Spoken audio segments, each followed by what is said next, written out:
দিন ধরে তাদের একটা অভিযোগ ছিল যে বেতন ভাতা থেকে বঞ্চিত হয়ে আসছে তারা।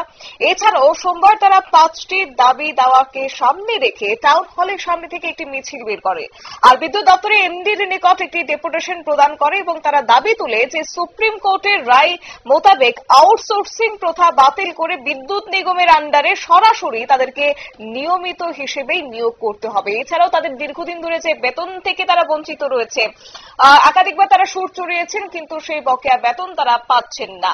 আবারও পুনরায় আজ আগরতলা টাউন হলের সামনে তারা বিক্ষোভ প্রদর্শন করেছে। কি রয়েছে বিস্তারিত শুনুন। নিয়মিত করা, প্রতি মাস টু মাস আমরা যাতে স্যালারি, পিপিএফ, পাশাপাশি আমরা যে ইন্স্যুরেন্স বা মেডিকেল আছে যাবতীয় যাতে সব ব্যবস্থা করা হয়, এমনকি যারা সমকাজে যাতে আমাদেরকে সমবেতন দেওয়া হয়, এই উদ্দেশ্যে একটা আমাদের আন্দোলন। কি করবেন আজকে আপনারা? আমরা এখান থেকে র্যালি শুরু করেছি। আমরা কর্পোরেট আমাদের যে এমডি স্যার আছে, এমডি স্যারের কাছে আমরা একটা দাবি পেশ করবো যে আমরা যাতে বেতন বৃদ্ধি করে, পাশাপাশি আমরা যাতে নিয়মিত মানে আউটসোর্সিং কথা থেকে দূর করে সেটা আমরা যাতে কর্পোরেটের আন্ডারে যাতে অধীনস্থ যাতে রাখা হয়, যাতে আমরা মাস টু মাস মাসে মাসে স্যালারি পাই, এমনকি আমাদের যে ইপিএফ ইএসআই যে ব্যবস্থাটা আছে ওই বেনিফিটটা যাতে আমরা যাতে সবসময় যাতে পাই। এখন তো আপনার আগে আপনি সংস্থার আন্ডারে, এখন তো ইউর আন্ডারে এখনো বেতন পান না?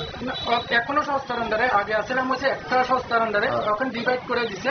এখন আমরা 6 মাস, অনেক অনেক ডিভিশন আসলে 6 মাস 7 মাস করে স্যালারি পাই যাচ্ছে না। পাশাপাশি কিছুদিন আগে আমরা এমন কাজ করতে গিয়েছিলাম আমরা অনেক ভাই হারাইতে আছি, আমরা কোনো বেনিফিট পেতে আছি না, যে কেউ একজন মারা গেছে অ্যাক্সিডেন্ট বেনিফিট, এমন কোনো আমরা কোনো বেনিফিট নেই। তো আমরা আজকে এমডি স্যারের কাছে এটা নিয়ে আসি, আমরা একটা ডেপুটেশন দিতে আছি আমরা যাতে আউটসোর্সিং কথাটা আছে এটাই বদ্ধ করেছে না, আমরা যাতে সরকারের অধীনস্থে রাখা হয়, এমনকি যে আমরা যে বকেয়া পেন্ডিং গুলো আছে এগুলো যাতে আমরা যাতে পূজার আগে মানে 20 তারিখের মধ্যে যাতে আমরা যত টাকা ইপিএফ পাশাপাশি আমরা স্যালারি বানা আছি আমরা যাতে সব টাকা যাতে ব্যবস্থা করে দিতে পারি।